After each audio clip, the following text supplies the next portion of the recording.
കുറച്ച് വർഷങ്ങൾക്ക് ശേഷം മനുഷ്യരെ റീപ്ലേസ് ചെയ്യുമെന്ന് പറഞ്ഞിട്ടുള്ളത്. ഞാൻ ആദ്യം വിചാരിച്ച ജോബ്സ് ആണ്, ബട്ട് ലിറ്ററലി ബാക്കിയുള്ളവർ ഭാര്യമാരെ റീപ്ലേസ് ചെയ്തിരിക്കുക. ഡോണ്ട് ബിലീവ് മീ, കുറച്ചു നേരം കള്ളുമ്പോൾ തന്നെ നന്നായി വീർക്കുന്നു. എന്താ അങ്ങനെ? ഇതേപോലത്തെ കമന്റ് ഒന്നും എനിക്ക് യൂട്യൂബിൽ വായിക്കാൻ പറ്റുമെന്ന് തോന്നുന്നില്ല. സോ ഇതേപോലത്തെ വൃത്തികെട്ടന്മാരുടെ വീര്യം കുറഞ്ഞ വല്ല കമന്റ് മാത്രം നമ്മൾ വായിക്കും. ഓക്കെ, ഫസ്റ്റ് ഓഫ് ഓൾ ഇങ്ങനെ ഉണ്ടാക്കുന്ന നമ്മുടെ മൈൻഡ് സെറ്റാ. അവിടെ ഇങ്ങനെ ആൾക്കാരെ പറ്റിച്ചിരുന്ന് നിനക്ക് എന്ത് കിട്ടാനാ? കുറച്ച് ബാക്കിലോട്ട് നിന്ന് എടുത്ത് നോക്കുകയാണെങ്കിൽ ഞാനും ഈ പരിപാടി ചെയ്തായിരുന്നു. കേസ് ഇത് ഓക്കെ, ഈ അപ്പൂമാരെ കുറ്റം പറഞ്ഞിട്ട് കാര്യമില്ല. ബിക്കോസ് ഞാനൊരു AI ഫോട്ടോ ഉണ്ടാക്കി ഒരു ഇൻസ്റ്റാഗ്രാമിൽ അക്കൗണ്ട് ഉണ്ടാക്കി ഒരു ഗ്രൂപ്പിൽ ചേർന്നപ്പം അതിലെല്ലാം വിചാരിച്ചു ഞാൻ പെണ്ണാന്ന്. ആൻഡ് എനിക്ക് അത് വന്ന് കുറേ മെസ്സേജും ലൈക്ക് പ്രൈവറ്റായിട്ട് കുറേ മെസ്സേജ് വന്നു.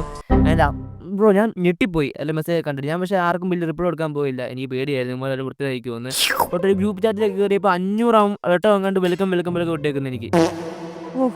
ഞാൻ ആണായിട്ട് കയറിയെങ്കിൽ അമ്മ മൈൻഡ് ചെയ്തില്ലായിരുന്നു. ആൻഡ് ഈ കമന്റ് ഇടുന്ന അമ്മാവന്മാരുടെ കാര്യം ആലോചിക്കുമ്പോൾ വിഷമം കൂടെ വരുന്നു. ബിക്കോസ് അവന്മാർ AI റിസീവ് ചെയ്യാൻ നോക്കുക. ഈവൻ AIക്ക് വേണ്ടി അവന്മാർ അടി കൂടാൻ തന്നെ റെഡിയാണ്. ഞാൻ ആരതി, 39 വയസ്സ്. എനിക്ക് വണ്ണം കൂടുതലാണെന്ന് പറഞ്ഞ് എൻ്റെ ഭർത്താവ് എൻ്റെ കൂടെ കിടക്കാറില്ല, എൻ്റെ കൂടെ പുറത്തു വരാറില്ല. വണ്ണം കുറയ്ക്കാൻ എന്തെങ്കിലും മാർഗം ഉണ്ടോ?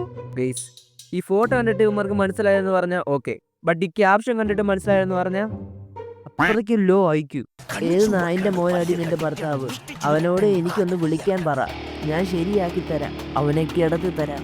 കിടക്കുക സ്ഥലമില്ലാത്തത് കൊണ്ടായിരിക്കും. മറ്റു കാര്യങ്ങൾ അങ്ങനെ ഡ്യൂ ടു സം ഇഷ്യൂസ് നമുക്കിത് ഫുള്ള് വായിക്കാൻ പറ്റത്തില്ല. ഞാൻ ഇത്ര കാലം വിചാരിച്ചത് ഇൻസ്റ്റാഗ്രാമിലുള്ളവന്മാരെ ഏറ്റവും വലിയ മരന്മാരെന്ന്. ബട്ട് ഐ തിങ്ക് ഇൻസ്റ്റാഗ്രാമിലുള്ളവന്മാർ ഫേസ്ബുക്കിൽ അവന്മാരെക്കാട്ടി ഇച്ചിരി ബെറ്റർ. ആൻഡ് ഇതിൽ കുറേ അവന്മാർ മെയിൻ അക്കൗണ്ടിൽ നിന്ന് ഇങ്ങനെ കമന്റ് ഇട്ടേക്കുന്നത്. ഐ തിങ്ക് അങ്ങനെയാണെങ്കിൽ ഉമറൊക്കെ സ്ക്രീൻഷോട്ട് അയച്ച് ഉമർ ഭാര്യമാർക്ക് അയച്ചു കൊടുക്കണം. ഞാൻ ഇതൊക്കെ ഇങ്ങനെ ഈ പോസ്റ്റൊക്കെ കണ്ടത് ഇൻസ്റ്റാഗ്രാമിൽ കുറേ റീല് വന്നു ഉമറുടെ, ലൈക്ക് ഉമറുടെ കമന്റിന്റെ ഒരു റീല് വന്നു. ഞാൻ അതിൽ നിന്ന് എടുത്ത് പറയുന്നത്. ആൻഡ് ഈ കമന്റ് ഇടുന്ന എല്ലാവരും മറ്റേ പെൻഷൻ വാങ്ങിച്ച് റിട്ടയർ ആയി വീട്ടിലിരിക്കുന്ന ആൾക്കാരാണ്. ആൻഡ് ചിലതിൻ്റെയൊക്കെ PFP എടുത്ത് നോക്കിയപ്പം അന്നത്തെ പ്രൊഫൈൽ പിക്ചർ അവന്മാരുടെ ഫാമിലിയുടെ പ്രൊഫൈൽ പിക്ചറാണ്. ആൻഡ് ഇന്നത്തെ കുറേ അവന്മാരെ പറയുന്നത് 2K കിഡ്സ് അതാണ് ഇതാണ്, ഇപ്പോഴത്തെ പിള്ളേരുടെ ബന്ധം ഒന്നും ശരിയല്ല, ഇപ്പോഴത്തെ പിള്ളേരുടെ സെൻസ് ഒന്നും ശരിയല്ല, പെൺപിള്ളേർ നിങ്ങളെല്ലാം നടക്കണ്ടേ.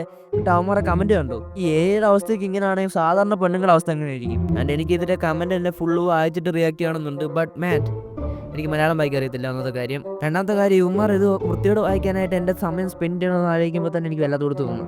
ഞാൻ നിങ്ങളെ കുറച്ച് മുമ്പ് കാണിച്ച മാത്രമല്ല, അതിൻ്റെ XXX ഉള്ള സംഭവമുണ്ട്. ബട്ട് നിങ്ങളാരും പേടിക്കേണ്ട, ഞാൻ നിങ്ങളാരും അത് കാണിക്കത്തില്ല. ആൻഡ് നിങ്ങൾക്ക് ഈ വീഡിയോ കുറച്ച് ഡീപ്പായിട്ട് വേണമെങ്കിൽ നിങ്ങൾ കമൻറ്റ് ബോക്സിൽ ഇട്ടാൽ മതി. നമുക്ക് അടുത്ത വീഡിയോ കുറച്ചുകൂടെ ഡീപ്പായിട്ട് കൊണ്ടുവരാം. സോ വീഡിയോ ഇഷ്ടപ്പെട്ടെങ്കിൽ ലൈക്ക് ചെയ്യുക, ഷെയർ ചെയ്യുക, സബ്സ്ക്രൈബ് ചെയ്യുക.